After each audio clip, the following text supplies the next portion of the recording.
Nunca voy a olvidar ese jueves en la tarde. Estaba saliendo de la oficina, con el bolso colgado en un hombro, el celular casi sin batería y la cabeza llena de cuentas. Bogotá estaba como siempre, tráfico, buses pitando, gente corriendo, vendedores en cada esquina y ese cielo gris que te hace sentir que hasta el día está cansado. Yo también lo estaba. Llevaba casi 6 años trabajando sin parar. Primero como auxiliar administrativa, luego ascendí a coordinadora. No era millonaria, ni mucho menos, pero sí era responsable. Pagaba mi arriendo puntual, ayudaba cuando podía en la casa de mis papás, y hasta les había prestado plata más de una vez cuando las cosas se ponían duras. Nunca la reclamé.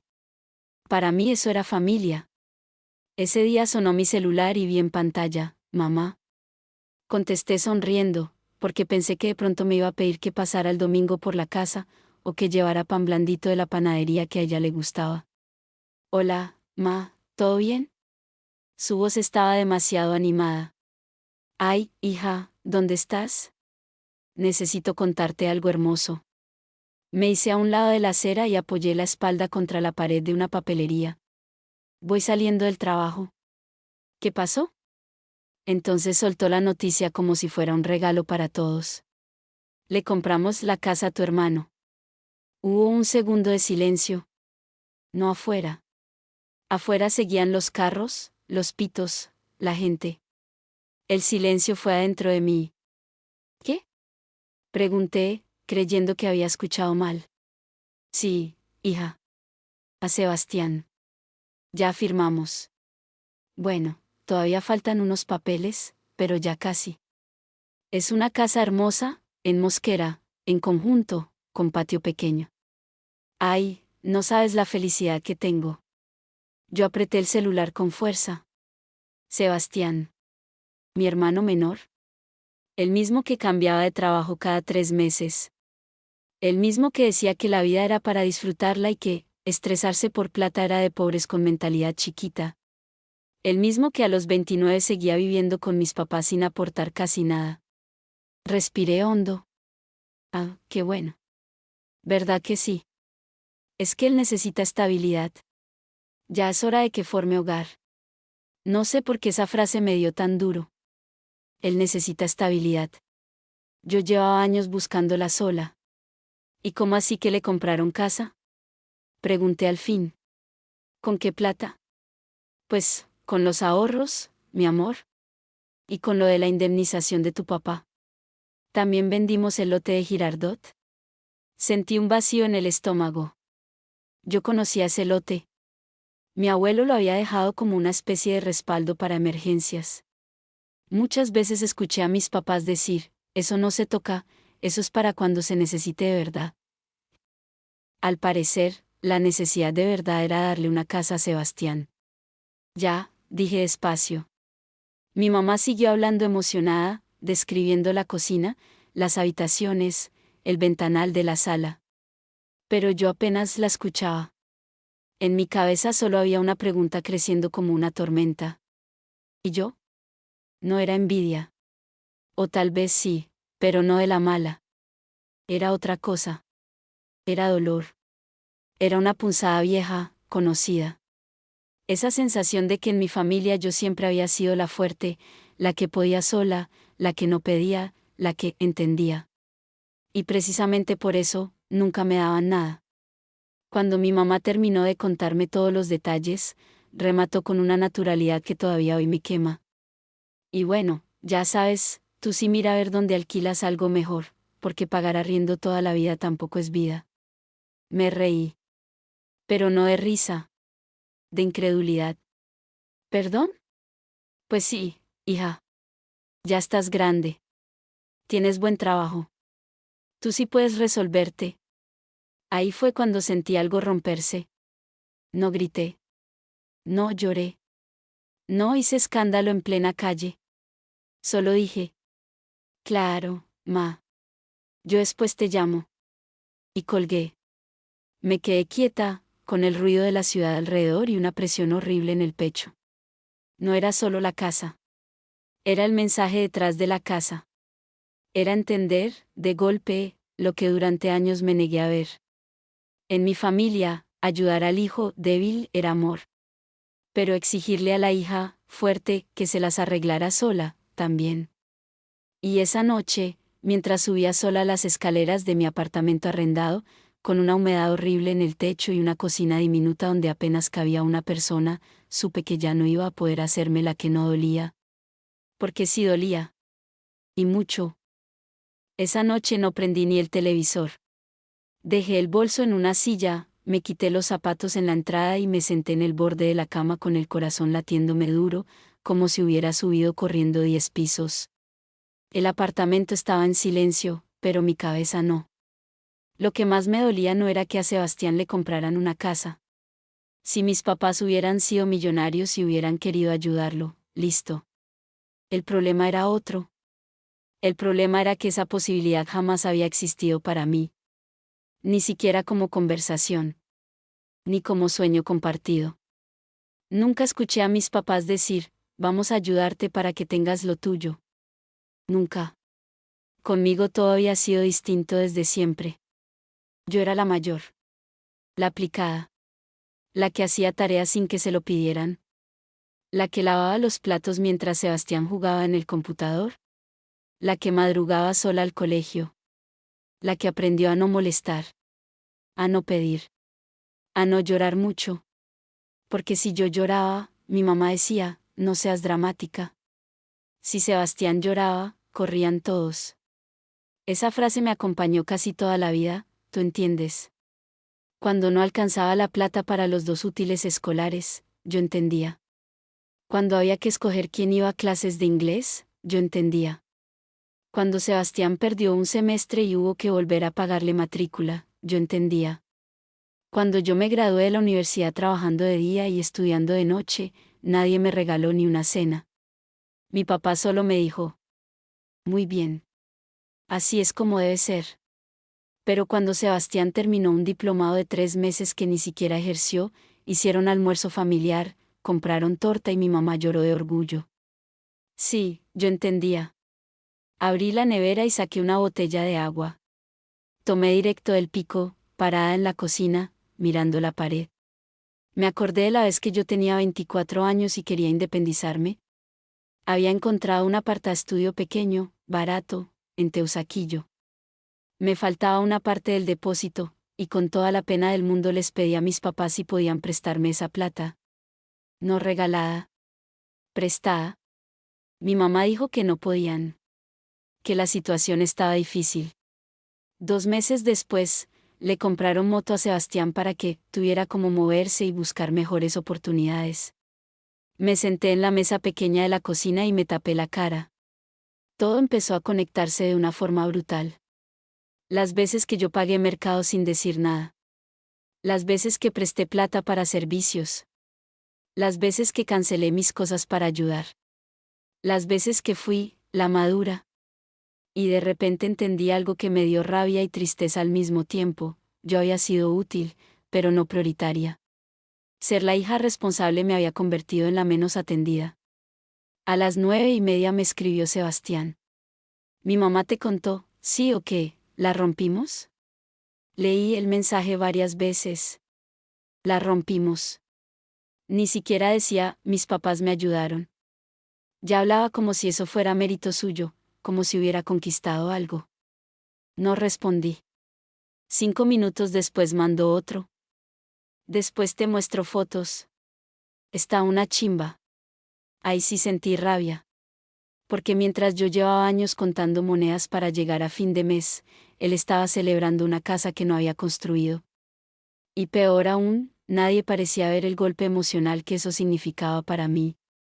Mi mejor amiga, Laura, me llamó a esa hora porque tenía un instinto extraño para saber cuando algo me pasaba. «Tienes voz rara», me dijo apenas contesté. Y ahí exploté. Le conté todo. La llamada. La casa. El lote vendido. El comentario de, tú sí alquila. Todo. Laura guardó silencio unos segundos y después soltó, sin adornos. Amiga, eso no fue una ayuda. Eso fue una declaración. ¿Cómo así? Pues que ya te dijeron, sin decirlo directo, ¿cuál es tu lugar en esa familia? Me quedé callada. No porque no te quieran, continuó, sino porque te acostumbraron a cargar sola. Y ahora creen que como nunca te quejaste, no necesitas nada. Esas palabras me atravesaron. Porque eran verdad. Yo misma había ayudado a construir ese personaje, la hija invencible. La hija que resuelve. La hija que no falla. La hija que no reclama. Pero esa noche, por primera vez, no quería entender. No quería ser fuerte. No quería ser la madura. Quería que alguien, una sola vez, pensara en mí primero. Antes de dormir, abrí la aplicación del banco para revisar mi cuenta. Ahí estaba mi realidad, ahorros modestos, deudas pequeñas, una vida organizada pero pesada. Todo hecho sola. Todo con esfuerzo. Todo conmigo jalando de mí. Y mientras miraba esos números, tomé una decisión silenciosa. No iba a discutir esa misma noche. No iba a llamar llorando. No iba a suplicar justicia.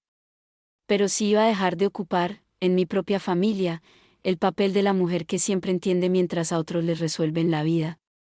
Porque si algo había quedado claro ese jueves, era esto. Mis padres ya habían elegido a quién darle hogar. Y a mí me habían dejado la costumbre de sobrevivir. El domingo siguiente mi mamá organizó un almuerzo familiar para celebrar la compra de la casa. Yo no quería ir. En serio no quería. Me inventé una excusa 3 veces en mi cabeza, que me sentía mal, que tenía trabajo atrasado, que me había salido una diligencia urgente. Pero al final fui. No por ganas. Fui porque una parte de mí todavía esperaba que todo hubiera sido una torpeza, un mal comentario, una mala manera de decir las cosas. Tal vez, pensaba, allá me darían una explicación más justa. Tal vez me dirían que también habían pensado en mí. Tal vez. Llegué con una botella de vino barata y una sonrisa forzada. Mi mamá abrió la puerta emocionadísima. Llegó la hermana mayor. Gritó, como si yo estuviera entrando a una fiesta normal. En la sala ya estaban mi tía Miriam, 2 primas, mi papá viendo noticias en volumen altísimo y Sebastián, sentado como rey en la esquina del sofá, mostrando fotos en el celular. Mira quién vino, dijo él, apenas me vio. Ven, te enseño la casa. Ni siquiera saludó bien. Me pasó el celular de una vez. La casa, la famosa casa, era linda. Lo acepto. Fachada blanca, ventanas grandes, cocina abierta, patio trasero, 3 habitaciones. Demasiado para alguien que todavía no sabía durar en un empleo ni un año. Está bonita, dije. ¿Bonita? Rió él. No, Dani, esta vuelta está a otro nivel. Mi mamá apareció con una bandeja de jugo y dijo con orgullo.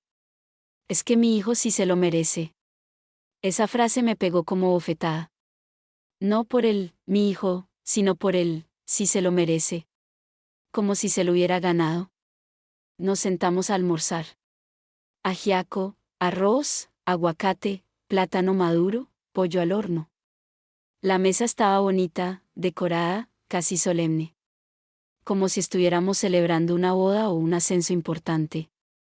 Y quizá para mi mamá eso era exactamente eso, el triunfo de Sebastián. Las conversaciones giraban alrededor de él. ¿Y cuándo se pasa? Ya pensó en pintar el estudio. ¿Iba a vivir solo o con la novia? ¿Qué va a hacer con el patio? Yo respondía cuando me hablaban, pero la verdad estaba lejos. Me sentía como una invitada a la celebración de una injusticia. En un momento, mi tía Miriam, que nunca filtraba nada, soltó. Bueno, y después te toca a ti, Daniela. A ver si tus papás hacen otro esfuerzo. La mesa quedó en silencio medio segundo. Solo medio. Pero yo lo sentí eterno. Mi mamá se rió incómoda. Ay no, mija, no diga eso. Daniela es distinta.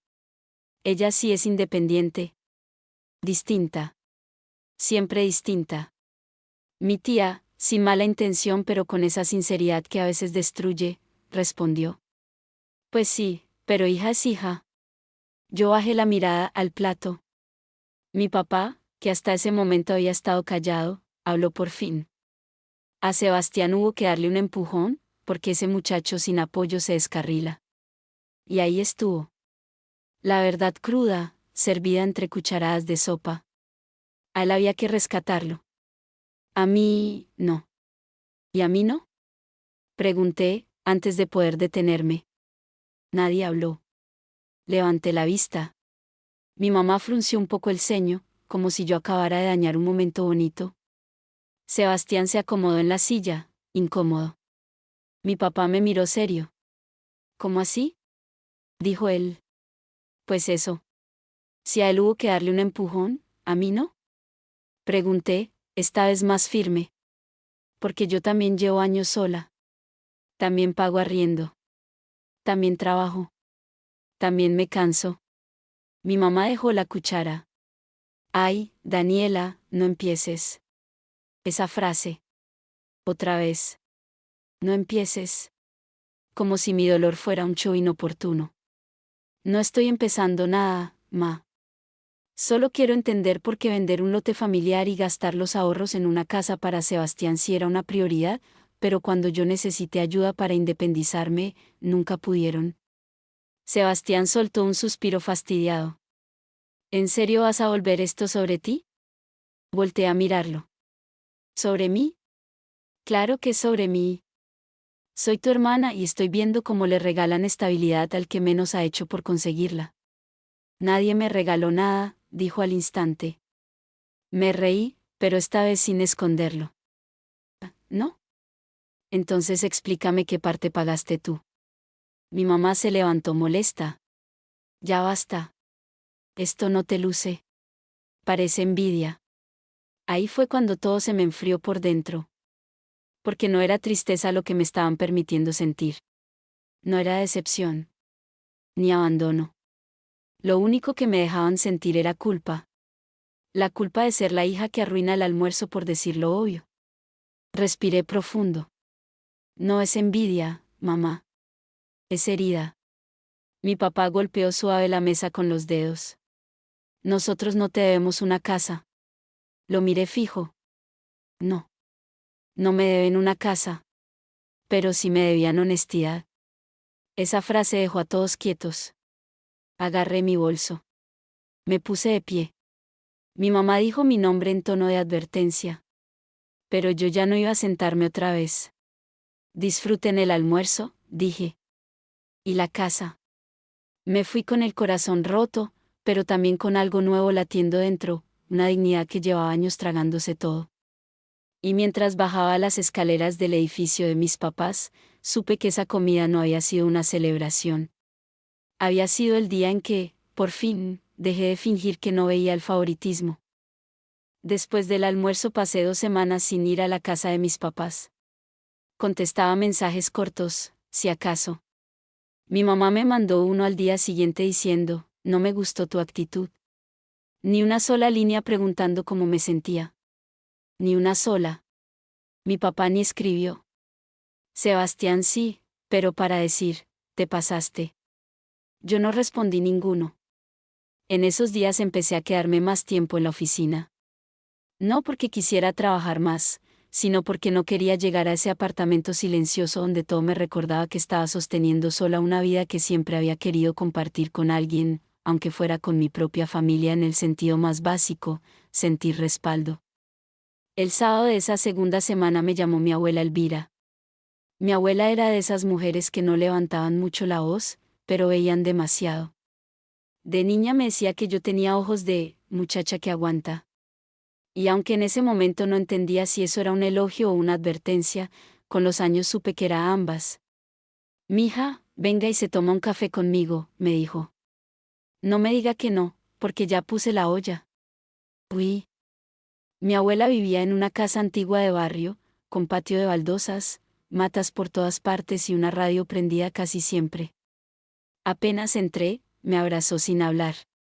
Y esa forma de abrazarme, larga, sin preguntas, casi me hace llorar ahí mismo. Nos sentamos en la cocina. Me sirvió café en una taza desportillada que llamaba más que cualquier vajilla fina.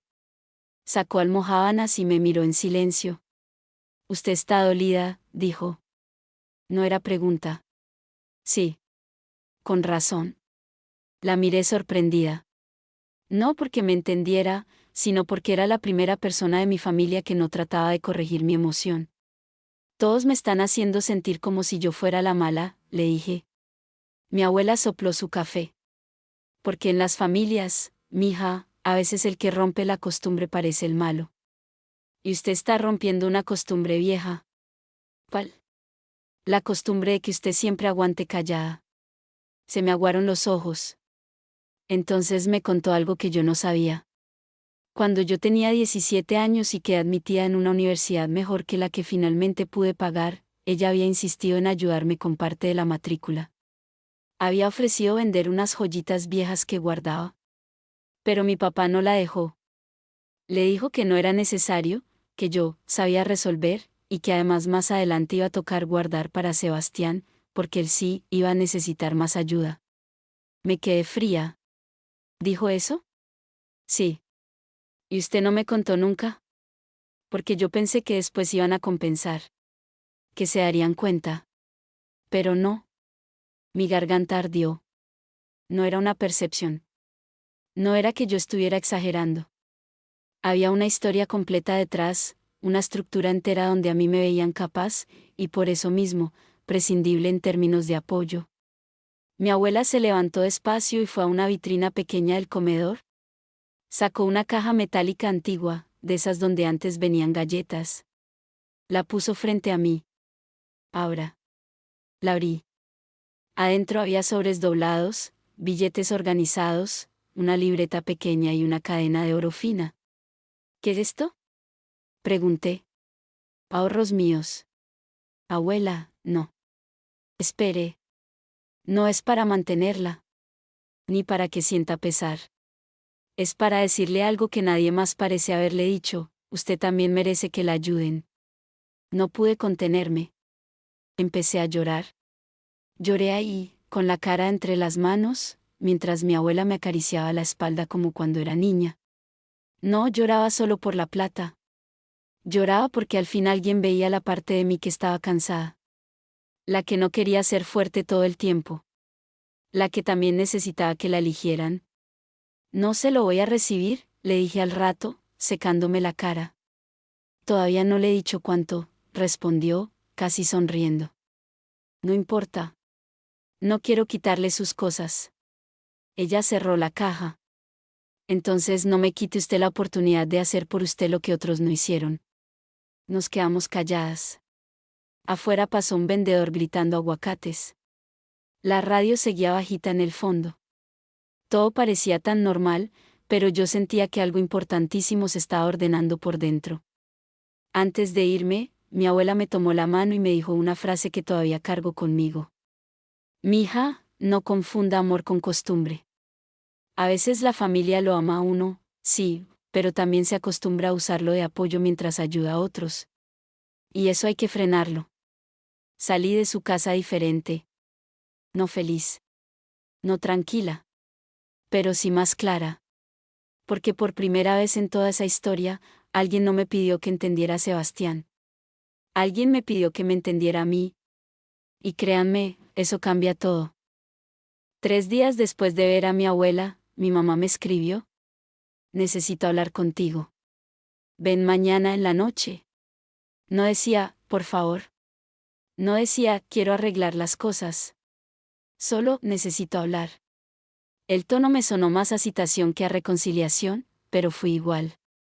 Una parte de mí todavía esperaba algo. No sé qué exactamente. Tal vez una disculpa.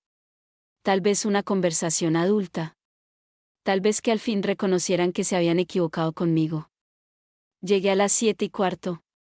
Sebastián no estaba, lo cual ya me pareció raro porque últimamente parecía pegado a la casa como si todavía tuviera 12 años. Mi papá veía televisión en el cuarto. Mi mamá estaba en la mesa del comedor con una carpeta café, una calculadora y varios papeles organizados.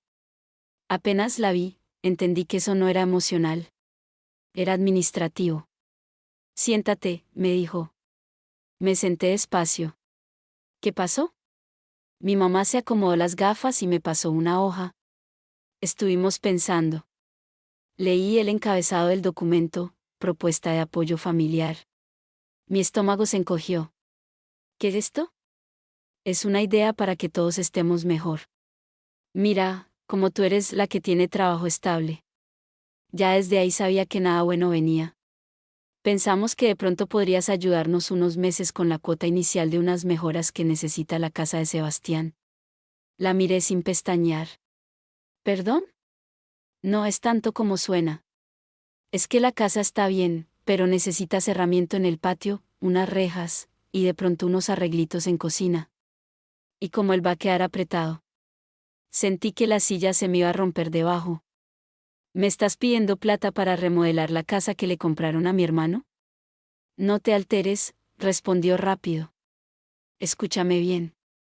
Te estoy escuchando perfectamente.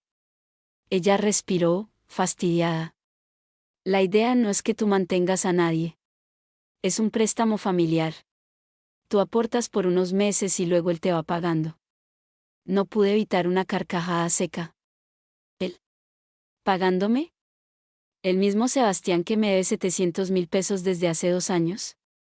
Mi mamá frunció el ceño. Siempre sacas cuentas. Claro, porque alguien tiene que sacarlas. Entonces apareció la otra parte de la propuesta. Además, pensamos que tal vez sería bueno que te mudaras a un sitio más económico por un tiempo. Así ahorras más y no te ahorcas con el arriendo. Ahí estaba. Otra vez. El mismo mensaje.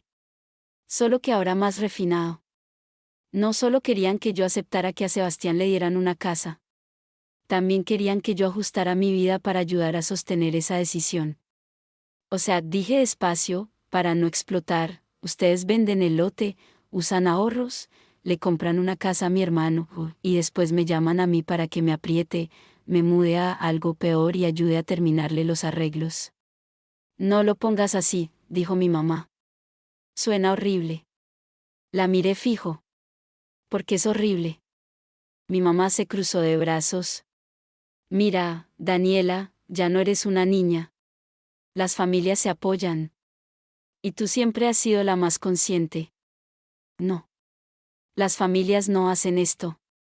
Las familias no castigan al responsable por ser responsable. Ella se levantó de la silla. Qué egoísta te has vuelto. Eso me dolió. Porque yo sabía todo lo que había dado. Pero también me abrió algo. Una puerta interna. No soy egoísta, respondí, poniéndome de pie también. Estoy dejando de ser útil para un sistema donde solo me buscan cuando toca resolver. Mi mamá me miró como si no me reconociera. ¿Te lavaron la cabeza? No, mamá. Me la acomodé sola. En ese momento salió mi papá del cuarto. ¿Ahora qué pasa? Mi mamá habló antes que yo. Tu hija dice que no va a ayudar en nada. Mi papá suspiró, cansado, como si yo fuera otro problema más. Daniela, no se trata de ayudar en nada. Se trata de ver el panorama completo. Sebastián está empezando una nueva etapa. Lo miré con una mezcla de dolor y rabia. ¿Y cuándo empieza mi nueva etapa? ¿O la mía se supone que la tengo que financiar sola hasta el fin de los tiempos? Mi papá no respondió de inmediato. Solo dijo algo peor. Tú siempre has sido más capaz. Otra vez esa maldita sentencia. No sé qué cara puse, pero él desvió la mirada. Agarré el documento, lo doblé en dos y lo dejé sobre la mesa. Pues precisamente porque soy capaz, no voy a meterme en una deuda emocional y económica que no me corresponde. Mi mamá empezó a hablar más duro, pero yo ya no la estaba escuchando completa. Solo entendía fragmentos, ingrata, orgullosa, resentida, la familia no se abandona. Antes de salir, me devolví una última vez y dije algo que jamás había dicho en esa casa. La familia no se abandona, mamá. Pero tampoco se usa. Y me fui. Esa noche caminé varias cuadras sin rumbo, con una furia limpia dentro del pecho. Ya no era confusión. Ya no era tristeza mezclada con culpa. Era claridad. Mis padres no solo habían tomado una decisión injusta. Querían que yo participara en ella. Y esa fue la noche exacta en la que decidí algo que me cambió la vida. Iba a dejar de esperar de ellos lo que nunca habían sabido darme. Cuando uno deja de pelear por ser entendido, empieza a ver más. Esa semana casi no hablé con nadie de mi familia, pero las piezas empezaron a moverse solas. A veces pasa así, cuando ya no estás tratando de sostener la imagen de todo está bien, la verdad empieza a filtrarse por grietas que antes ignorabas. El jueves en la tarde me llamó Camila, la novia de Sebastián. Nosotras nunca fuimos cercanas, pero nos llevamos bien. Ella era peluquera, alegre, medio intensa, y tenía algo que yo valoraba mucho: no fingía ser más de lo que era. Si estaba brava, se notaba. Si estaba feliz, también. No jugaba a la diplomacia falsa que tanto abundaba en mi familia. ¿Tienes 5 minutos? Me preguntó, con tono raro. Sí, claro. ¿Todo bien? Hubo un silencio incómodo. No sé si deba meterme, pero siento que tú no sabes toda la historia. Me senté en la silla de la oficina, cerré la puerta y bajé la voz. ¿Qué historia? Lo que me contó me dejó helada. Resulta que la casa no había sido exactamente para que Sebastián formara hogar, como decía mi mamá. Esa era la versión bonita. La real era mucho más urgente y mucho más desordenada. Sebastián llevaba meses metido en deudas. No una deuda chiquita. Varias. Tarjetas de crédito hasta el tope. Un préstamo informal con un amigo. Plata perdida en apuestas deportivas. Compras absurdas. Una moto vendida por menos de lo que valía. Y encima, estaba atrasado con una obligación que tenía con la mamá de un hijo que casi nadie en la familia mencionaba porque el tema siempre se manejó con vergüenza. Espera, la interrumpí. ¿Apuestas? Sí, dijo ella. No sé si llamarlo adicción, pero estaba apostando mucho. Le pegó un par de veces y se enloqueció. Después perdió más de lo que tenía. Se me secó la boca. ¿Y mis papás saben? Tu mamá sí. Tu papá creo que a medias. Pero tu mamá sabe bastante. Entonces entendí todo de golpe. La casa no era solo un regalo. Era un rescate maquillado.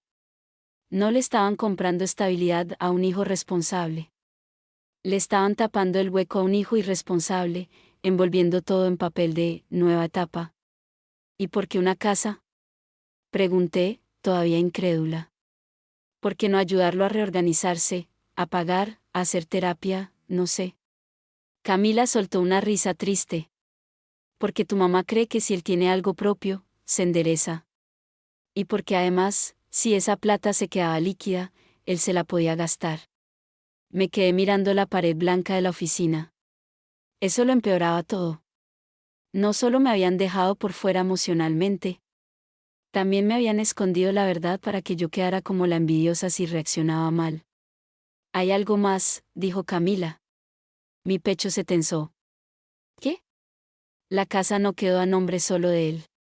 Entonces, tu mamá quedó como copropietaria. Porque el banco no confiaba del todo en el perfil de Sebastián. Cerré los ojos. O sea, vendieron el lote, usaron ahorros, organizaron toda una operación financiera compleja, y aún así me llamaron a mí para pedirme plata para los arreglos. Cuando colgué, me quedé un rato quieta, sin poder volver a trabajar. No era solo la injusticia. Era la manipulación. Me habían puesto frente a una historia incompleta para que pareciera que yo estaba reaccionando mal por celos, cuando en realidad estaba oliendo algo podrido sin tener todas las pruebas. Ese mismo día, al llegar a mi apartamento, revisé viejos mensajes con Sebastián. Encontré varias conversaciones donde me pedía plata, para una urgencia, o mientras le pagaban. Sumé mentalmente. Era más de lo que recordaba. Y de pronto me dio un escalofrío. Yo también había sido parte del sistema de rescate. Solo que en una escala más pequeña y silenciosa. Le escribí a Camila una sola pregunta. ¿Él sigue apostando? Respondió casi enseguida. No sé. Dice que no. Pero yo no le creo del todo. Esa noche no lloré. Ya estaba en otro punto. Cuando el dolor se mezcla con verdad, deja de ser solo herida y se convierte en decisión. Ya no quería que mis papás entendieran mi punto. Ya no quería convencer a nadie.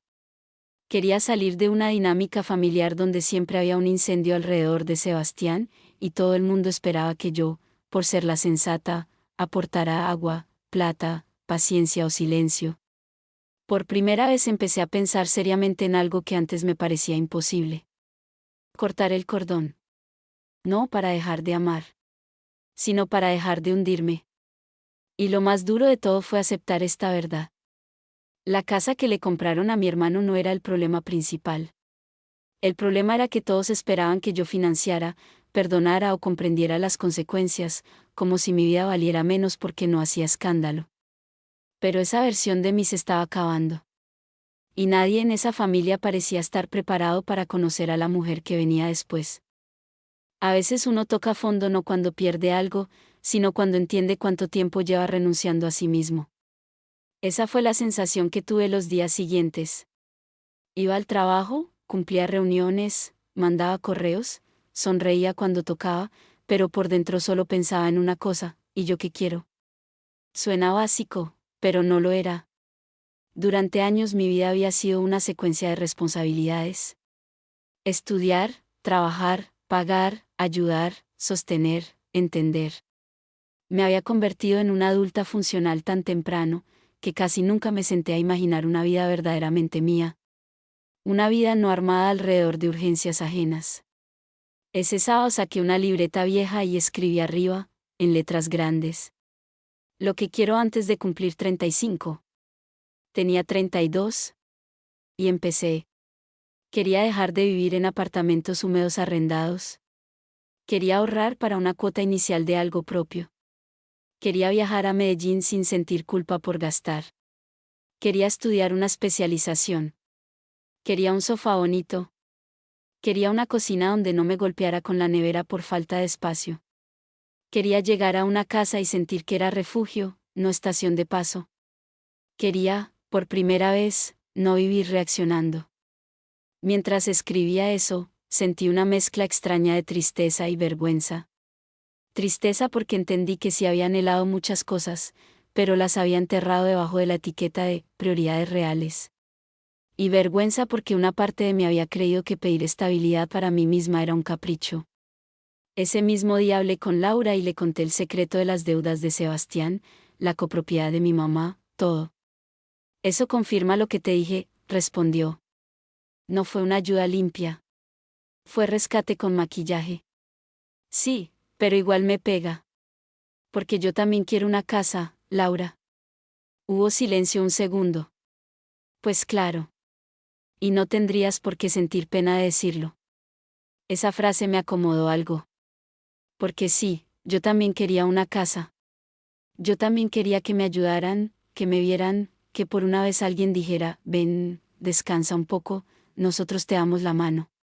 No porque no pudiera sola, sino porque nadie debería tener que demostrar agotamiento extremo para merecer apoyo. Esa noche abrí Excel y empecé a hacer cuentas reales. Mis ingresos. Mis gastos. Las cosas que aún podía recortar. Los ahorros posibles en un año. Las deudas que podía cerrar. Hice números con una seriedad que jamás había usado para mí misma, porque casi siempre organizaba mis finanzas para resistir, no para construir. Y entonces me acordé de la caja metálica de mi abuela. No quería tocar ese dinero, pero por primera vez pensé que tal vez aceptar ayuda no era debilidad. Tal vez lo verdaderamente triste era haber aprendido a rechazar todo respaldo por orgullo, mientras al mismo tiempo veía como otros recibían muchísimo sin cuestionárselo. El domingo fui a ver apartamentos en internet. No para arrendar más barato, como quería mi mamá, sino para conocer zonas, precios, posibilidades. Me emocioné viendo algunos chiquitos, pero bonitos. Con luz. Con balconcito.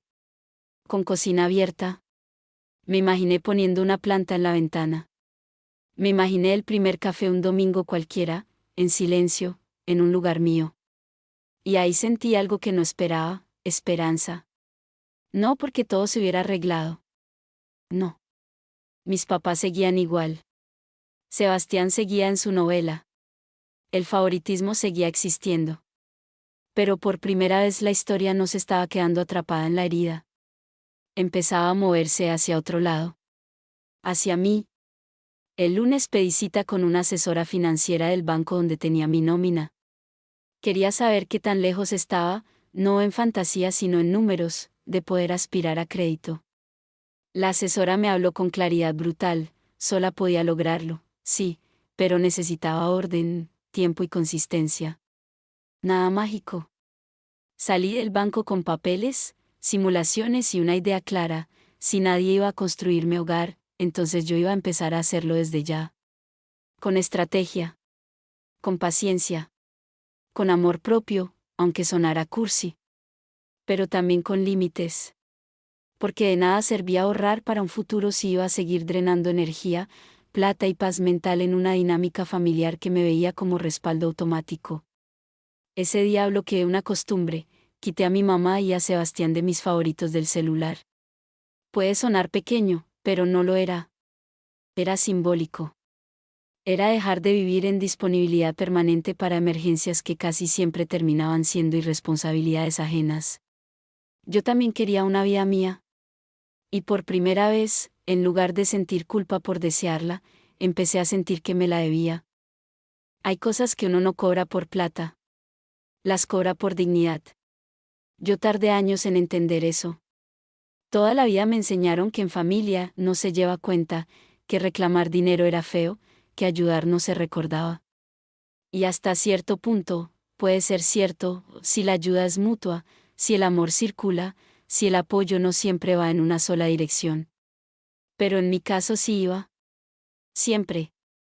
Por eso, después de enterarme de las deudas de Sebastián y de cómo habían escondido la verdad, tomé una decisión que antes me habría parecido impensable: le iba a cobrar. No por necesitar con urgencia esa plata. Aunque claro que me servía. Lo iba a hacer porque ya no quería seguir interpretando el papel de hermana respaldo que da, entiende y se queda callada. Le escribí un martes a las 8 de la noche.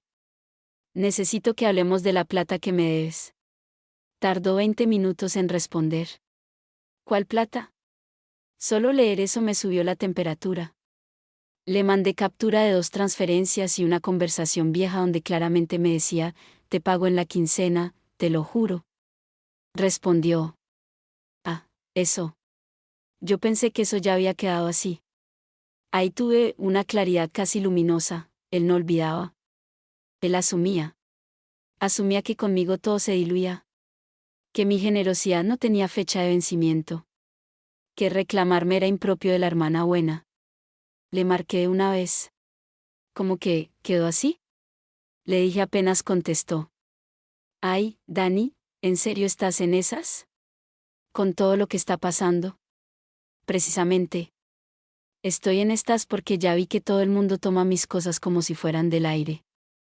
Él soltó un bufido. No empieces otra vez con lo de la casa. No. Esto no es la casa. Esto es una deuda tuya conmigo. Tú siempre has sido intensa con la plata. Me reí del descaro. Y tú siempre has sido relajado porque los demás te cubren. Se quedó callado un segundo. Mira, en este momento no puedo. Claro que no puedes. Porque te compraron una casa y aún así sigues quebrado. Eso lo hizo explotar. Tú no sabes nada. Sé más de lo que crees. Silencio. No dije el nombre de Camila. No hacía falta. Él bajó la voz. ¿Quién te contó? No importa. Lo que importa es que me des plata y la voy a recuperar. No seas miserable. Esa palabra me atravesó, pero no me tumbó. Miserable es pedirle a tu hermana mientras aparentas que está subiendo de nivel. Le di 2 opciones: un plan de pago o que dejara de contar conmigo definitivamente para cualquier cosa. Quizás antes habría dicho eso como amenaza vacía. Esta vez no. Esta vez lo sentía real. Él intentó manipularme como siempre. Que la familia. Que yo no entendía la presión. Que mi actitud estaba rompiendo a mi mamá. Que por plata no se dañaban los vínculos. Entonces le respondí algo que llevaba semanas cocinándose dentro de mí. No, Sebastián. Los vínculos no se dañan por plata. Se dañan cuando una persona aprende que puede usar al otro sin respetarlo. Se quedó mudo. Acordamos, después de mucha resistencia, que me pagaría por cuotas pequeñas cada quincena. No confiaba mucho en que cumpliera, pero el punto no era solo ese. El punto era el cambio de posición. Yo ya no estaba suplicando consideración. Estaba estableciendo consecuencias. 2 días después me hizo la primera transferencia. Pequeña, sí. Pero la vi entrar y sentí algo raro. No alegría. Tampoco victoria. Era más bien una recuperación interna. Como si una parte de mí dijera, por fin. Ese mismo fin de semana mi mamá me llamó furiosa. ¿Cómo se te ocurre poner a Sebastián a pagarte ahorita? Lo estás asfixiando. Me quedé sorprendida de que él hubiera corrido a victimizarse tan rápido, aunque en el fondo era predecible. Yo no lo estoy asfixiando. Le estoy cobrando una deuda. Pero es tu hermano. Y yo soy su hermana desde hace años, no solo cuando le conviene pedir. Mi mamá empezó a llorar del otro lado. Antes eso me habría destrozado. Me habría hecho retroceder. Esta vez respiré hondo y me mantuve. Mamá, si a ustedes les parece tan injusto que me pague, entonces págame tú. Se quedó callada. ¿Ves? Le dije, más suave. Lo que pasa es que todos creen normal que yo pierda. No respondió. Solo colgó al rato, seca. Y aunque la conversación me dejó un hueco, también me dejó otra cosa, una evidencia de que el sistema familiar temblaba cuando yo dejaba de cumplir mi papel. Porque reclamar respeto en un lugar donde siempre fuiste funcional se siente casi revolucionario. Y yo apenas estaba empezando. Con mi mamá todo era emoción y manipulación. Con Sebastián, descaro y evasión. Pero con mi papá la historia era distinta. Más seca. Más silenciosa. Más difícil de romper. Mi papá era de esa generación de hombres que creen que proveer y no abandonar físicamente ya equivale a haber amado bien. No era cruel. Nunca fue violento. Pero sí era duro, distante, y sobre todo profundamente desigual sin admitirlo. A Sebastián lo veía como un proyecto frágil que había que sostener. A mí, como un hecho consumado. La hija que salió bien y por lo tanto ya no requería mucho más. Después del episodio del cobro, él me llamó un domingo en la mañana. Su voz sonaba rara, como si hubiera ensayado lo que iba a decir. ¿Tienes tiempo para tomar un café? Acepté. Nos vimos en una cafetería pequeña cerca del Parque Simón Bolívar. Eso ya era raro. Mi papá nunca citaba para hablar. Si quería decir algo, lo soltaba en la casa, parado, casi siempre mirando hacia otro lado. Llegó puntual. Camisa a cuadros, manos grandes, la misma forma de caminar medio rígida de siempre. Nos sentamos. Pidió tinto. Yo pedí capuchino. Los primeros minutos fueron incómodos. Hablamos del clima, del tráfico, de una prima que se iba del país. Hasta que al fin él aclaró la garganta. Tu mamá está muy afectada con todo esto. Respiré profundo. Ahí venía el guión de siempre, yo como causante del dolor ajeno. Pero no. Esta vez algo cambió. Y yo también, le respondí. Mi papá bajó la vista hacia la taza. Silencio. Luego dijo, despacio. Tal vez, no manejamos bien las cosas. No saben lo impactante que fue escuchar eso. Mi papá nunca admitía errores con facilidad. Nunca.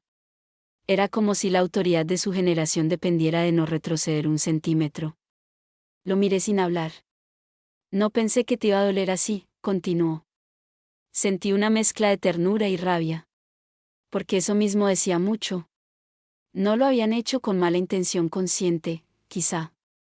Pero tampoco se habían detenido a imaginarme como alguien con necesidades emocionales propias. ¿Sabes qué es lo más duro? Le dije. Que sí lo pensaron. Solo que lo consideraron un daño aceptable. Él frunció el ceño. No fue así. Sí fue así, papá. Porque me conocen. Sabían que yo no iba a hacer un escándalo al principio. Sabían que yo iba a tragarme el golpe. Contaban con eso. No me contradijo.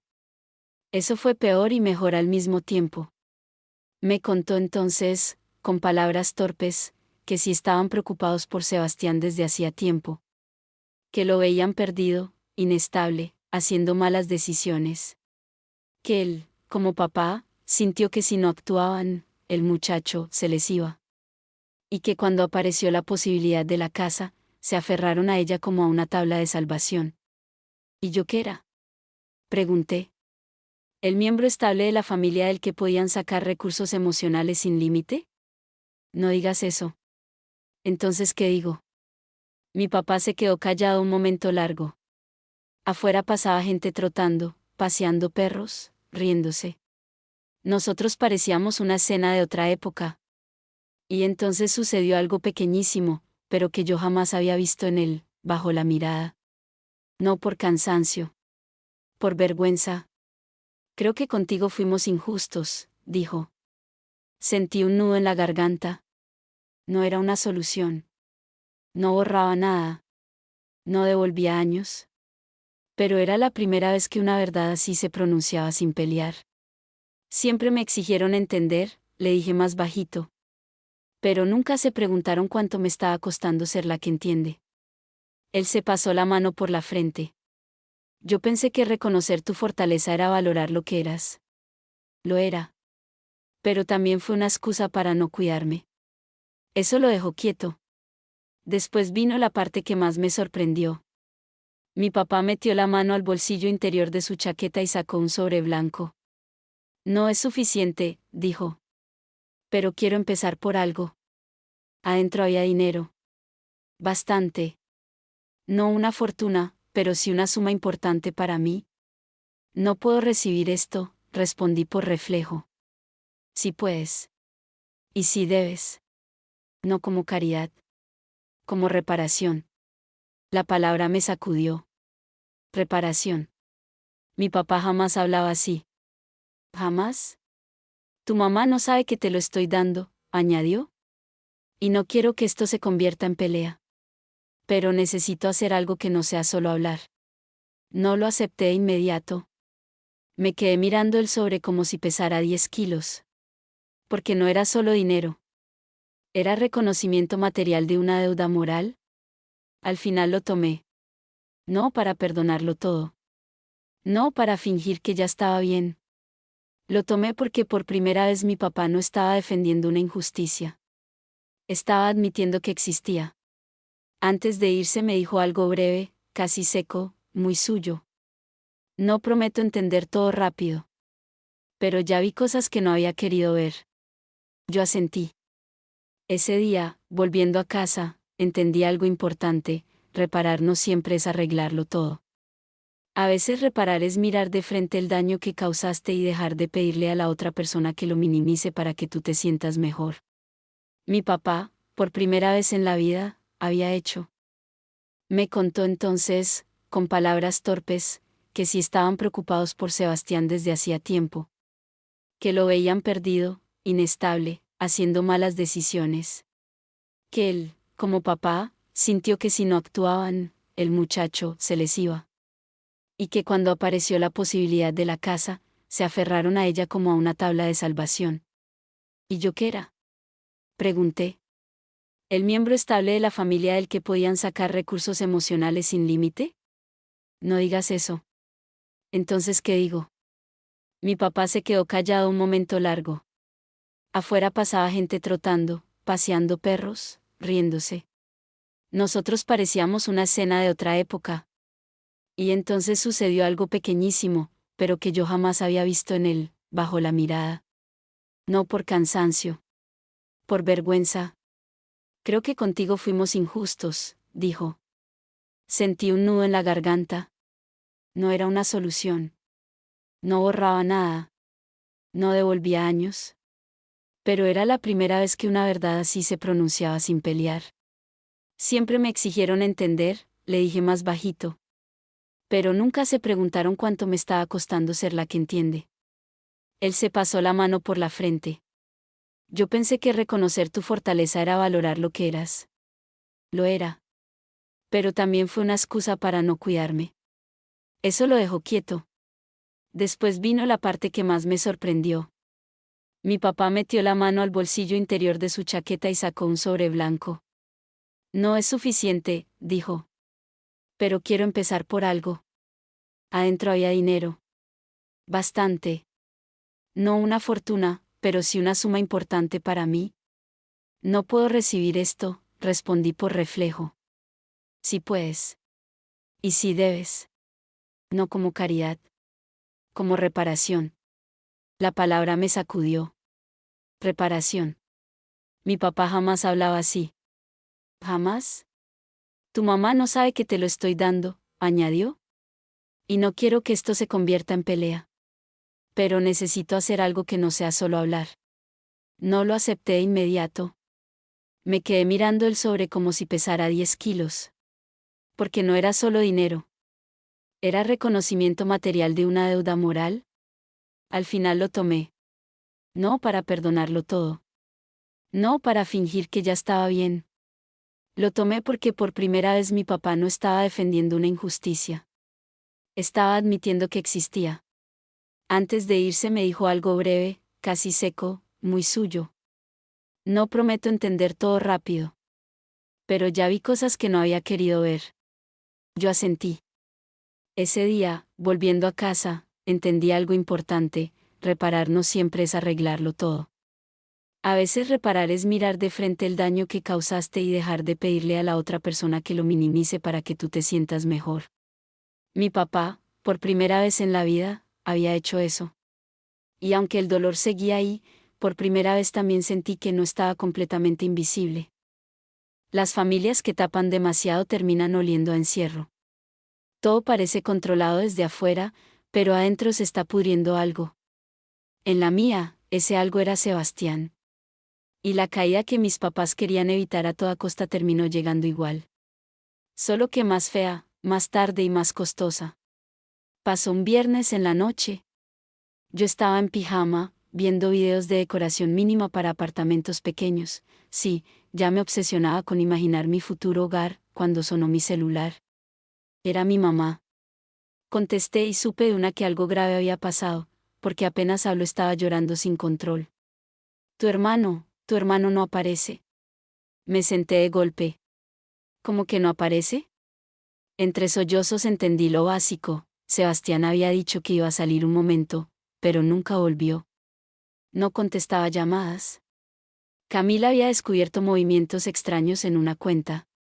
Y lo peor, faltaban documentos de la casa, unas tarjetas y una suma de dinero que mi mamá guardaba en efectivo para unos pagos pendientes. Sentí hielo en el cuerpo. ¿Cuánto dinero?, pregunté. Mi mamá dio una cifra que me dejó muda. Era muchísima plata. No toda la que habían invertido, pero sí suficiente para entender el tamaño del desastre. Mi papá, al fondo, gritaba cosas. Se escuchaba desorden, cajones abriéndose, puertas. Voy para allá, dije. No sé por qué fui. Tal vez porque, incluso herida, el instinto de emergencia seguía vivo en mí. Llegué en 20 minutos. La casa era un caos. Mi mamá llorando en la sala. Mi papá caminando de un lado a otro con la mandíbula dura. Camila blanca, sentada, con los ojos perdidos. ¿Qué pasó?, pregunté. Camila fue la única que habló con algo de coherencia. Había encontrado en el computador unas confirmaciones de apuestas recientes. También mensajes con alguien a quien Sebastián le debía plata fuerte. Y al parecer había intentado mover dinero usando unos papeles relacionados con la casa para buscar otro préstamo o algo parecido. No estaba claro del todo, pero sí suficiente para entender que seguía metido hasta el cuello. Mi mamá repetía lo mismo. No puede ser, no puede ser, no puede ser. Pero sí podía ser. Claro que podía. Solo que nadie había querido verlo completo. A la 1 de la mañana apareció. No secuestrado. No accidentado. No confundido. Apareció oliendo a trago, desencajado, furioso, como un hombre que ya había perdido el control y aún así quería pelear. Cuando entró, mi papá casi se le va encima. ¿Qué hiciste?, le gritó. Sebastián respondió con otro grito, diciendo que estaba ahogado, que todo el mundo lo presionaba, que él no había pedido nacer con expectativas, que estaba cansado de que lo trataran como inútil. Yo lo miraba desde la esquina y pensaba algo brutal: por primera vez estaba viendo al verdadero Sebastián. No al consentido, no al encantador, no al pobrecito. Al hombre roto que llevaba años siendo sostenido sin enfrentar las consecuencias reales de sus actos. Entonces Camila se puso de pie y le dijo algo que nos dejó fríos a todos. Les va a perder la casa. Silencio total. Resulta que sí había firmado cosas. Sí había intentado mover documentos. Sí había hecho maniobras desesperadas. Quizá no alcanzaba para perderla legalmente de inmediato, pero sí para meterlos en un problema serio. Mi mamá casi se desmaya. Mi papá lo insultó como nunca lo había hecho. Y yo me quedé quieta. No sentí triunfo. Tampoco compasión total. Sentí cansancio. Un cansancio inmenso. Porque esa explosión confirmaba lo que yo llevaba semanas viendo: la casa no había solucionado nada. Solo había puesto una fachada encima del caos. En un momento, Sebastián volteó a mirarme y gritó: ¿Tú estás feliz? Siempre quisiste que yo me estrellara. Lo miré con una calma que hasta a mí me sorprendió. No, le dije. Yo quería que dejaran de empujarme a mí para sostener tus caídas. Se quedó callado. Quizá por primera vez entendió que mi enojo nunca había sido porque él recibiera ayuda. Era porque todos daban por hecho que el costo invisible de esa ayuda lo pagaba yo. Esa noche terminó horrible. Gritos. Llantos. Amenazas de echarlo. Camila se fue. Mi mamá colapsó. Mi papá tuvo que llamar a un abogado recomendado por un vecino. Yo me fui a las 3 de la mañana. En el taxi, mirando la ciudad vacía, sentí una verdad cruda instalándose en mí. Hay familias que creen que proteger es evitarle el golpe a una persona. Pero a veces proteger mal a uno termina destruyendo a todos los demás. Y lo más duro era esto. Yo ya no quería ser parte del operativo de rescate. Ni emocional. Ni económico. Ni moral. Porque por fin había entendido que salvar a alguien que no quiere responsabilizarse puede convertirse en la forma más lenta y cruel de ahogarte tú. 2 semanas después de la caída de Sebastián, cuando la tensión familiar estaba en su punto más raro, ni paz ni guerra, solo agotamiento, pasó algo que nadie vio venir. Un sábado en la mañana tocaron a mi puerta. Yo estaba en pants, despeinada, organizando papeles del banco y revisando publicaciones de apartamentos cuando fui a abrir. Del otro lado había una mujer de unos 30 y tantos, con una niña de unos 6 años tomada de la mano. La reconocí después de 2 segundos. Era Paola. La mamá del hijo de Sebastián. O, mejor dicho, de la hija. Porque en mi familia siempre se hablaba en voz baja de ese tema, y hasta eso estaba atravesado por una vergüenza absurda. Sebastián tuvo una hija joven, respondió a medias, y mis papás siempre intentaron ayudar, por debajo de cuerda, sin integrar realmente a la niña a la familia como debían. Perdona que venga así, me dijo Paola. No sabía quién más buscar. La invité a entrar. Se sentó tiesa en la orilla del sofá. La niña miraba todo con curiosidad y apretaba un muñeco pequeño contra el pecho. ¿Pasó algo con Sebastián?, pregunté. Paola me miró con una mezcla de rabia y cansancio. Sí. Y esta vez me cansé. Me contó que llevaba meses recibiendo pagos incompletos, excusas, promesas vacías. Pero después del tema de la casa, él prácticamente dejó de responder. Ella supo por gente en común que le habían comprado una casa y explotó, porque mientras eso ocurría, él seguía incumpliendo cosas básicas con su hija. Yo la escuchaba sintiendo una vergüenza ajena insoportable. Yo no vine a pedirte plata, aclaró rápido. Vine porque sé que tú eres la única en esa familia que no me mira como si yo fuera un problema. Eso me dolió. Porque era verdad. Paola siempre había sido tratada como una consecuencia incómoda de los errores de Sebastián, no como la madre de una niña que merecía respeto. Y la niña, peor. Como una presencia periférica, cuando en realidad era la persona más inocente de toda esa historia. ¿Qué necesitas?, pregunté. Necesito que tu familia deje de protegerlo mientras él se sigue escondiendo. Y necesito saber si de verdad esa casa existe y si la van a poner como excusa para decir que no tiene cómo responder. Su tono no era victimista. Era de alguien que llevaba años peleando sola. Miré a la niña, que estaba sentada muy juiciosa, mirando una maceta en la ventana. Y entonces sentí algo duro, clarísimo. Mientras mis papás hablaban de darle estabilidad a Sebastián, había una niña real, de carne y hueso, que llevaba años recibiendo migajas de la supuesta madurez que nunca llegó. Le dije a Paola la verdad básica que yo sabía. Sin adornos. Sin encubrir. Sin entrar en detalles legales que no me correspondían. Y también le dije algo más. No voy a defender lo indefendible. Si necesitas dejar constancia de incumplimientos, hazlo. Si necesitas poner límites, hazlo. Yo no voy a meterme para frenarte. Paola me miró sorprendida. ¿En serio? ¿En serio? Sus ojos se aguaron un poco, pero se compuso rápido. Gracias. No sabes cuánta gente me dice que piense en la familia. Yo también sonreí, triste. Sí sé. Créeme que sí. Cuando se fue, me quedé pensando largo rato. Y ahí terminé de entender algo que antes solo intuía. El favoritismo no solo lastima al hijo desplazado.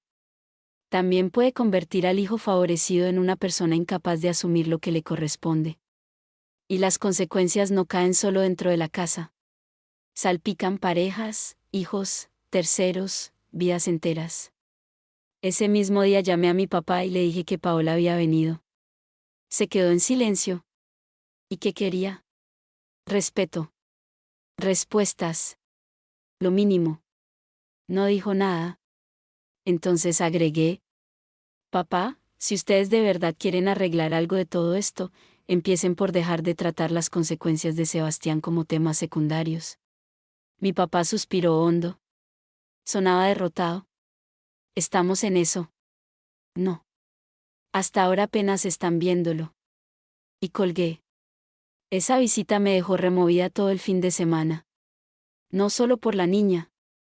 También porque me mostró una imagen brutal del sistema entero.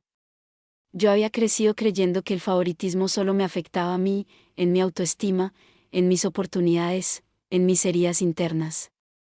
Pero no. También había construido alrededor de Sebastián un mundo donde siempre había alguien amortiguando el impacto: mis papás, yo, parejas, excusas, dinero, silencios. Y ese mundo estaba reventando. La pregunta ya no era si se podía salvar. La pregunta era si yo iba a salir a tiempo. A veces no basta con poner límites. A veces hay que mover el cuerpo, cambiar el mapa, sacar la vida de un lugar donde todo te empuja a ser la versión vieja de ti. Yo ya había entendido eso en teoría. Pero una cosa es pensarlo y otra muy distinta es tomar una decisión concreta. La oportunidad apareció donde menos la esperaba. En la oficina abrieron una vacante interna en Medellín. Mismo cargo, mejor salario, más proyección, y posibilidad de crecimiento real en un equipo nuevo. Una compañera me mandó el enlace diciendo: esto huele a ti. Lo leí sin mucha intención al principio. Pero mientras avanzaba, algo se encendió. Medellín. Otra ciudad. Otro aire. Otra rutina. Menos visitas obligadas. Menos llamadas para resolver incendios. Más distancia física para sostener la distancia emocional que yo apenas estaba aprendiendo a construir. Esa noche casi no dormí. Me asustaba. Claro que me asustaba. Nunca había vivido fuera de Bogotá. Mi vida entera estaba organizada ahí. Mi trabajo, mis amigas, mis costumbres, hasta mis trayectos mentales. Pero también había una parte de mí que se estaba muriendo por respirar diferente. Le conté a Laura al día siguiente. Postúlate ya, me dijo, sin dudar. ¿Así de una? Sí. Tú siempre analizas todo hasta que el miedo se viste de prudencia. Odié lo cierta que era. Me postulé. No le dije nada a mi familia. ni a mi mamá, ni a mi papá, ni mucho menos a Sebastián.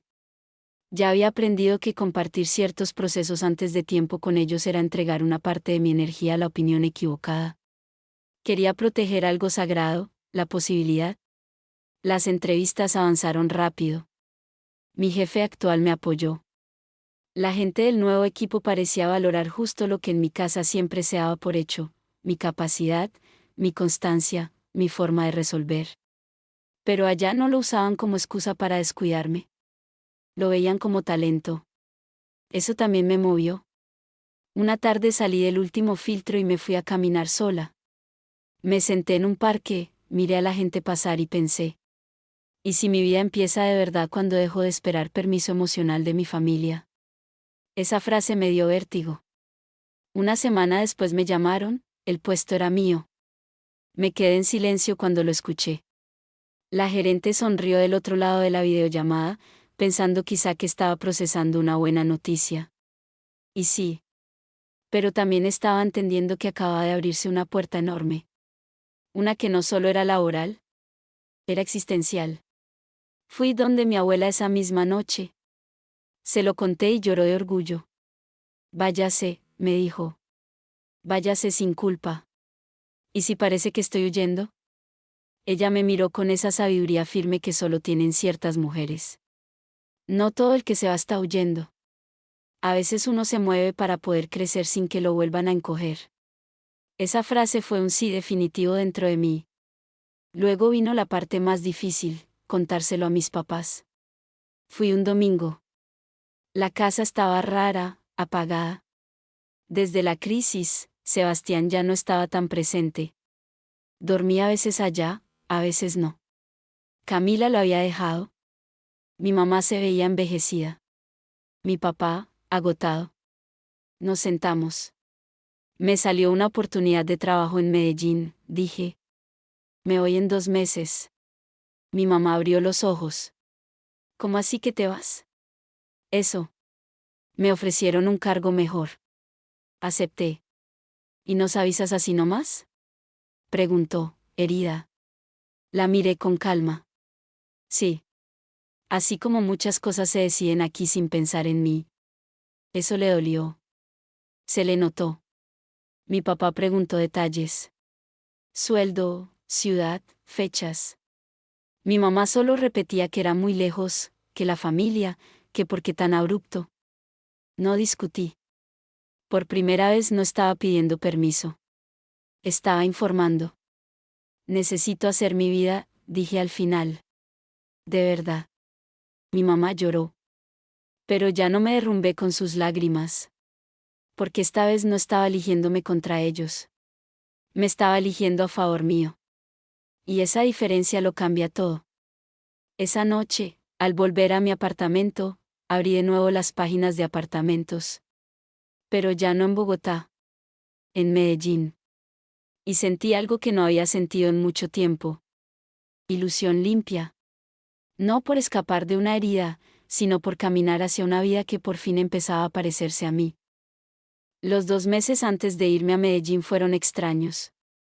No hubo grandes reconciliaciones, ni conversaciones épicas, ni esa cena perfecta donde la familia se abraza, reconoce errores y promete hacerlo mejor. La vida real casi nunca funciona así. Lo que sí hubo fue una tensión suave, como de gente que sabe que algo importante está terminando y no encuentra el lenguaje correcto para nombrarlo. Mi mamá se volvió más amable, pero de una manera frágil. Me ofrecía café, me preguntaba si ya había empacado, me mandaba recetas por WhatsApp, para que no coma mal allá. No pedía perdón, no hablaba del favoritismo, no mencionaba la casa. Era como si intentara cuidar sin tocar el tema que más nos había roto. Mi papá, en cambio, empezó a aparecer en acciones concretas. Un día llegó a mi apartamento con una caja de herramientas. Otro, con un contacto en Medellín, por si necesitaba a alguien de confianza. Después, sin hacer mucho show, me ayudó a revisar contratos del nuevo arriendo. Era su forma de decir: no sé cómo reparar del todo, pero quiero estar. Y Sebastián. Sebastián desaparecía y reaparecía como nube mala. A veces mandaba mensajes neutros, como si nada. Otras veces, silencio total. Había empezado terapia, según mi mamá. También estaba respondiendo legalmente algunas cosas, obligado más que convencido. No confiaba mucho en su proceso, pero ya no sentía que me tocara acompañarlo. Un jueves en la noche me escribió: ¿Nos vemos antes de que te vayas? Lo pensé bastante antes de responder. Al final dije que sí. Nos vimos en una panadería. Llegó tarde, obviamente. Pero se veía distinto. No milagrosamente transformado, no. Solo más golpeado. Más consciente de que el mundo ya no estaba acolchonado para él como antes. Pidió café, dio vueltas, habló del tráfico. Hasta que al fin dijo: Yo sé que te hice daño. No lloré, no me derretí, no lo abracé. Solo lo escuché. Y sé que siempre me cubrieron más a mí, continuó. Y que yo me acostumbré. Eso, para alguien como él, era muchísimo admitir. Sí, respondí. Se quedó mirando la taza. Yo antes pensaba que tú me juzgabas porque yo no era como tú. Te juzgué a veces, sí. Pero mi rabia nunca fue solo por eso. Ya sé. Era porque todos me daban permiso de fallar, y a ti no. Asentí despacio. No hizo falta que nos dijéramos todo. Algunas verdades no necesitan discurso largo cuando por fin están encima de la mesa. No te estoy pidiendo que me perdones ya, dijo. Solo que sepas que sí lo estoy viendo. Lo miré bien. Y por primera vez en muchos años no vi al favorito. Vi a un hombre bastante perdido, recién obligado a mirar su reflejo sin tanto rescate alrededor. Ojalá lo sostengas, le dije. No por mí. Por tu hija. Por ti. Me pidió perdón por la plata, por lo de la casa, por las veces que me usó como respaldo sin pensarlo. Yo no le dije, todo bien. Porque no estaba todo bien. Pero tampoco necesitaba castigarlo eternamente. Te deseo verdad, le dije al despedirnos. Porque ya vi lo que pasa cuando en esta familia se prefiere una versión cómoda de la realidad. Esa fue nuestra despedida. Sin abrazos cinematográficos. Sin música de fondo. Pero honesta. Con mis papás fue distinto. El día antes del viaje fui a almorzar con ellos. Mi mamá cocinó frijoles, como cuando yo era niña. Mi papá compró postre. Hablamos de cosas pequeñas. El clima de Medellín. ¿Qué barrio me convenía? Cómo usar mejor una app de rutas. Parecía superficial, pero yo entendía lo que había detrás. Estábamos queriendo estar cerca sin saber rehacer del todo el vínculo. Cuando me iba, mi mamá me abrazó fuerte en la puerta.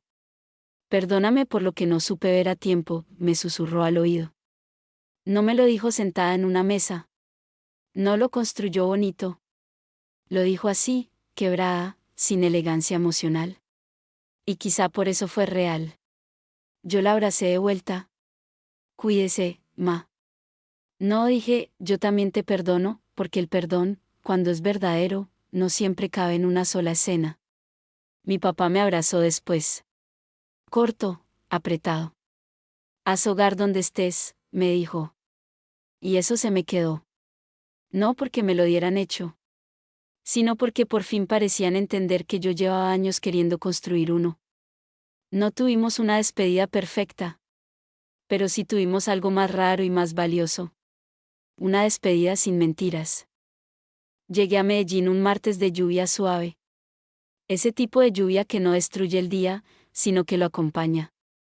El taxi subió por calles que no conocía, pasando por edificios altos, tiendas pequeñas, gente hablando duro y una ciudad que se sentía viva de otra manera. Todo era nuevo. Y aunque tenía miedo, no era el miedo de siempre. No era el miedo a no poder. Era el vértigo natural de estar empezando algo importante. El apartamento que alquilé era pequeño. Un solo cuarto, sala comedor juntos, cocina abierta, ventanal grande y una luz hermosa en la tarde. No era mío legalmente, no todavía. Pero cuando entré por primera vez y el señor de la inmobiliaria me entregó las llaves, sentí algo que me apretó la garganta. Porque esa llave, esa sí era para mí. No heredada para otro. No administrada por mis papás. No atada al caos de Sebastián. No usada como símbolo de rescate. Era una llave pequeña, plateada, sencilla. Y aún así me pareció enorme. Puse las cajas en el suelo, me senté sobre una de ellas y me quedé mirando el apartamento vacío. El eco me devolvía mi propia respiración. Afuera se oían motos, una vecina cantando, un perro ladrando. Todo era extraño. Pero en ese vacío había una paz que yo nunca había sentido de verdad. Saqué del bolso una foto mía con mi abuela, una taza, una sábana, el router, y empecé a armar vida. Los primeros días fueron un revoltijo de emoción y cansancio. Aprender rutas, ubicar supermercados, adaptarme al nuevo equipo, entender el ritmo de la ciudad. Pero también pasaron cosas pequeñas que para mí eran gigantes: comprar una planta para la ventana, cocinar escuchando música, sentarme en el piso a desayunar porque aún no tenía mesa, abrir la puerta y saber que nadie me iba a llamar para pedirme plata en ese instante. Mi mamá me llamaba más seguido. Extrañamente, la distancia mejoró el tono entre nosotras. Ya no había tanta inmediatez tóxica. Hablábamos de cosas normales. A veces se quebraba un poco. Yo también. Pero todo estaba menos contaminado. Mi papá me escribió una noche solo para decir: ¿ya revisaste bien el gas? Sonreí. Era su forma de querer. Y mi abuela me mandó una transferencia pequeña con un mensaje que decía: para la primera ollita. Lloré cuando lo vi. Con el primer salario mejorado compré una mesa redonda pequeña y 2 sillas. Después una lámpara. Luego unas cortinas blancas. Nada lujoso. Pero cada cosa que entraba al apartamento me hacía sentir que esta vez no estaba parchando una vida provisional. La estaba construyendo con intención. Una tarde de domingo, mientras organizaba un estante, me di cuenta de algo casi ridículo: no estaba esperando ningún desastre. Mi cuerpo estaba más tranquilo. Mi mente no estaba anticipando la próxima urgencia familiar. No tenía el celular pegado a la mano. No me sentía culpable por estar bien. Y entonces entendí algo enorme. La paz también necesita espacio físico. A veces sanar no es solo hablar del pasado. Es vivir en un lugar donde el presente no te aprieta la herida todo el tiempo. Un mes después, sentada en mi sofá de segunda mano pero precioso para mí, abrí la carpeta del banco y revisé mi plan de ahorro para cuota inicial. Iba más lento de lo que soñaba, pero iba. Con orden. Con intención. Sin fugas absurdas. Sin rescates ajenos. No tenía todavía una casa propia. Pero ya tenía algo fundamental. Una vida que dejaba de estar al servicio del desorden de otros. Esa noche puse una vela, hice pasta sencilla y cené mirando la lluvia por la ventana. Y por primera vez en muchos años, no me sentí la hija desplazada. No me sentí la hermana sacrificada. No me sentí la mujer que debía entenderlo todo. Me sentí, simplemente, yo. Y a veces, después de tanto tiempo cargando papeles que no eran tuyos, eso ya es una forma de hogar. Han pasado años desde que mis padres le compraron una casa a mi hermano y luego me dijeron, casi como consejo práctico, que yo alquilara. Si me hubieran preguntado esa misma semana cómo iba a terminar esta historia, quizá habría dicho que mal. Que con distancia. Con rabia. Con una familia rota y una versión mía endurecida para siempre. Pero la vida no hace líneas rectas. La casa de Sebastián nunca fue el final feliz que mis papás imaginaron. Hubo enredos, pagos difíciles, consecuencias legales menores pero desgastantes, terapia, muchas discusiones y un proceso largo de asumir la realidad. Él sigue lejos de ser perfecto, pero al menos ya no vive escondido detrás del personaje de el pobrecito. Ahora trabaja más estable, responde mejor por su hija y, sobre todo, ya no le resulta tan fácil manipular a todos con su fragilidad. No sé si cambió del todo. Tal vez nadie cambia del todo. Pero sí sé que dejó de estar tan protegido. Mis papás también cambiaron, a su modo. No de película. No se volvieron padres impecables de un día para otro. Pero sí dejaron de negarlo.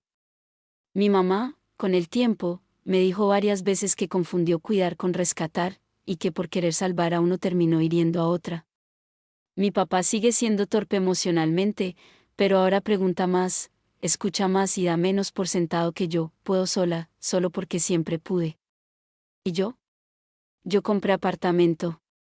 Pequeño. Hermoso. Soleado. En Medellín. No fue fácil. Ahorré como nunca, me organicé, recibí una ayuda parcial de mi abuela, que insistió hasta que entendí que aceptar amor también puede ser una forma de sanar, y un aporte inesperado de mi papá, esta vez sin secretos y sin deuda moral escondida. Firmé papeles con manos temblorosas. Lloré cuando vi mi nombre en el contrato.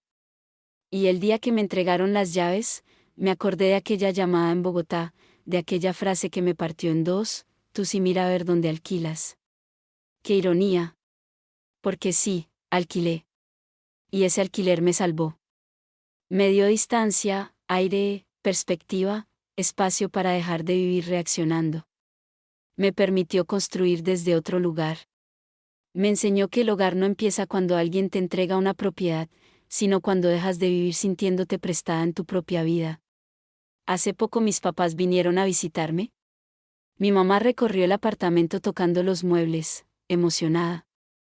Mi papá revisó la puerta, las bisagras, el balcón, como si todo tuviera que pasar su inspección silenciosa. Después nos sentamos a tomar café en mi sala. Y ahí pasó algo pequeño, pero para mí inmenso. Mi mamá miró alrededor y dijo: te quedó precioso, hija. Todo aquí se siente muy tuyo. Yo sonreí. Porque eso era exactamente lo que más me importaba. Muy mío. No construido desde la comparación. No como respuesta a una injusticia. No para demostrar nada. Solo mío. Más tarde, cuando se fueron al hotel, me quedé recogiendo las tazas y me di cuenta de algo profundo. Ya no sentía ese ardor viejo al pensar en la casa de Sebastián. No porque lo que pasó hubiera sido justo. No lo fue. Sino porque ya no medía mi valor con la regla torcida de aquella dinámica familiar. Durante mucho tiempo creí que yo había sido la hija menos elegida. La que se quedó sin ayuda. La que tuvo que ver desde afuera como a otro le daban lo que ella también soñaba. Pero hoy lo veo distinto. A él le dieron una casa cuando todavía no sabía sostenerse. A mí me tocó aprender a construir. Y aunque dolió muchísimo, aunque me rompió partes que tardé años en acomodar, también me dio algo que nadie puede regalarte desde afuera. Una vida propia. Con límites. Con conciencia. Con dignidad. Así que no, al final no perdí. Perdí la fantasía de que mi familia iba a amarme de la forma exacta en que yo necesitaba. Perdí la costumbre de callar para no incomodar. Perdí el papel de la hija fuerte que todo lo aguanta. Y gracias a eso, gané algo mejor. La capacidad de elegirme sin culpa. Y créanme, después de años sintiéndome la opción práctica mientras a otro le daban el sueño completo, descubrir eso fue mucho más valioso que cualquier llave.